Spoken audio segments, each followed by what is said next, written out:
He is most certainly beyond this world. He is inside the grave at this time. Now Allah subhanahu wa ta'ala has seized him from you, and there is absolutely nothing that you can do to bring him back.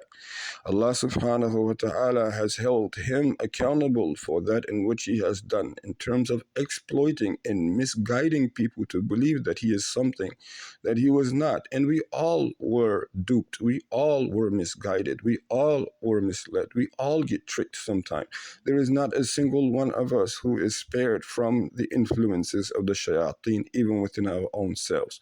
But for what reason does your children, or do your children, or my children, or your brother, or your sister have the right to put aside that in which Allah subhanahu wa ta'ala has given us with this oath of allegiance directly to him, to give that up and to put aside the example that his blessed Rasul alayhi salatu wasalam showed. And it is the example of this very Quran that Allah subhanahu wa ta'ala gave to him. And we leave all of that up for what exactly? For some illusion, for something in which has never came to pass. We're giving it up for the ability to be part of a community in which we just feel like we are so much of. The faces are so familiar, and that's why we cannot turn our backs on it. The family ties are too strong, and that's the reason why. But carefully analyze and understand which of that is going to save us from our grave. It is a very serious matter. Which one of those family members, or which one of those community members, or which one do we count on taking us out of the grave? If we really do count on them, then tell them to take those who came before you out of the grave, those who have already passed away. Tell them to tell those who you count on to take them out of the grave.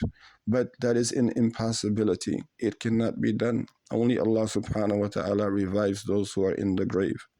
And serious matter, you leaving the shahada. There are people, we have a great model of in the Rasul alayhi salatu wasalam, and in his companions, in his family members, and those who aided and supported them.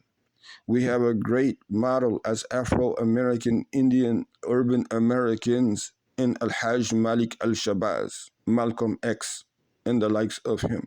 For what reason? For what purpose? For what is it that we are searching? For what possibility do we have expectation of? Take the reason and take the rationale and take the analogy and consider absolutely who has the right over the other here. Do you have the right over your creator? Does the creation have the right over its creator? Or does the creator have the right over its creation? Allah subhanahu wa ta'ala has a right over us. To where he is so fair and just, he also gives us a right over him. And the right that he associates to us is that he will not punish us and misguide us. He will not shun us, as long as we uphold our right, which is worshiping him and not associating any with him in deed or in letter or in any shape whatsoever. When you keep silent and you know that the truth is there, it is as if you are encouraging and supporting falsehood. When you refuse to act when it is a time to act, then you definitely are not exemplifying the order and the oath of allegiance to Allah subhanahu wa ta'ala.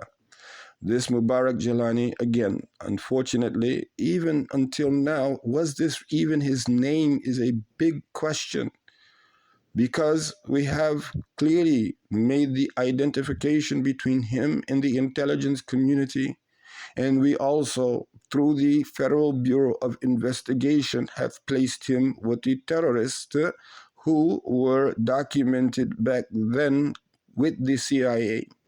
So since he was there, and since we know that his mission through the Reagan administration was to break up the Darul Islam movement, we also know that the publications were fabricated, and we know that his writings were also part of that in which helped to stigmatize the community. Is it fair to say, is it okay for not a single individual to count on him having the same exact name all throughout. It is a question in which the intelligence community is called upon. The file does not exist with the CIA. It exists somewhere, and we want it to be clarified. You know that you sent this man to break up this movement. You have a file on him. You don't have the file because it's under a different name. Bring the name forward. But I swear by the Holy Quran, I swear by Jalla Jalaluhu's word, not a single parent is going, not Muslim or non-Muslim, is going to be able to encourage a righteous parent to encourage their child to plagiarize in school, their child to keep going to court and being convicted, or your child to be associated with criminal activities, your child to be giving predictions that never come true, your child to be confined within the borders of the United States. You're encouraging your child to tell people what it is that is not true. Not only to tell it, but to write it. It is not true. These things do not exist. You're not taking people to Jannah. You did not talk to Allah subhanahu wa ta'ala and He told you that everything will be all right and mention the Jamaat by name. What did He say? TMOA would be okay, or Sultan Fukra or Jamaatul Fukra would be okay, or MOA? What exactly did He say? And by Allah subhanahu wa ta'ala, this is clearly falsehood. You're associating with Allah and you're leaving the word of Allah subhanahu wa ta'ala. You have no justification. You have no refutation. You have a position that is indefensible. You're not able to produce any evidence, as he was not able to produce any evidence of any of his claims. Therefore, the judgment is against him and against those who support him. A very interesting note, he has also been, definitely, you are also associating breaking up families with him, as he did when he was alive. The father has a right in Islam. The husband has a right in Islam. The older brother has a right in Islam. And you have stripping and taken away this masculinity. And you keep doing the splitting up of husband and wife, brother and sister, father and son. It is a split and it continues to prevail. So, on top of the things in which he has a criminal record here in the United States, he also has the flight risk. He also has the plagiarism. He also has the predictions that never came true. He also has these diseases that he could not cure. People were still dying of these diseases he claimed to be able to cure here within the community, if you may. And the community is only one. This is the community of the Quran. Anyone who stands with it is fi sabilillah. And dying on it is dying a martyr. Anyone who is not on it is on the path of the shayateen. And anyone who dies in it is going to Jahannam. Your deceased are in hellfire and our deceased are in Jannah. This was the way that Rasulullah sallallahu alayhi wasallam answered those mushrikeen on the day of Uhud.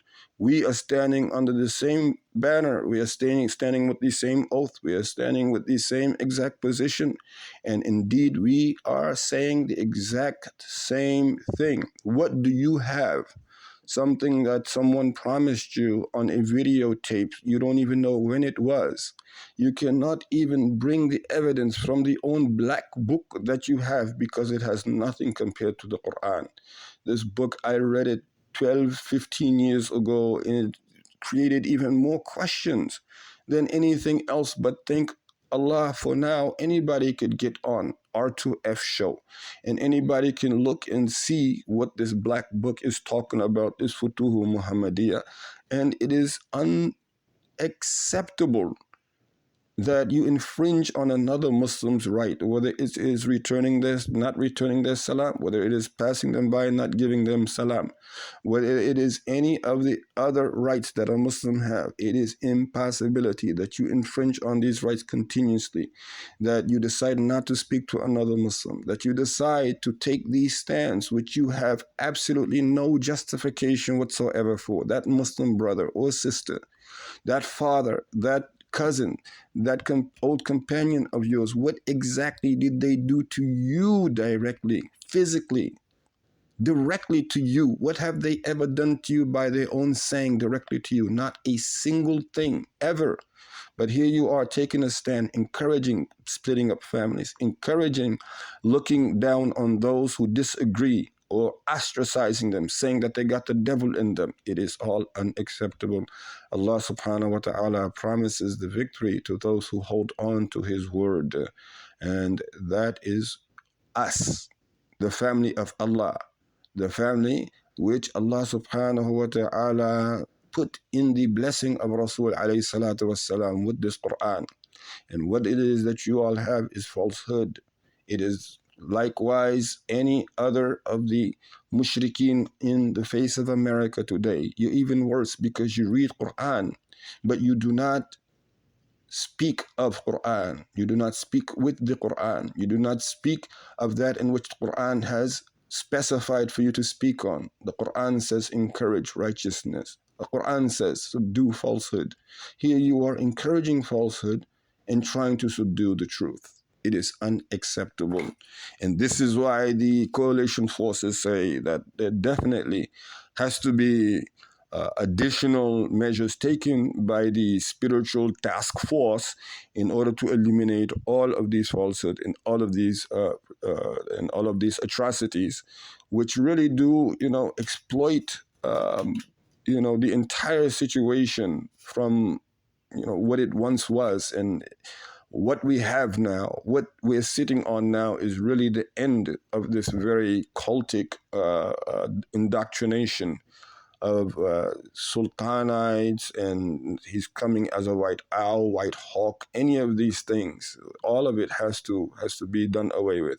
Every last talib and member of TMOA who have any type of sincerity in their hearts, if they do not renounce this indoctrination by this ideology, which is the Sevenite Sultanites, and they do not abolish this TMOA ideology of this community being chosen specifically, named by Allah. Somebody got a phone call from one deceased person before they deceased, but anyway, by Allah subhanahu wa ta'ala, it cannot end well for you.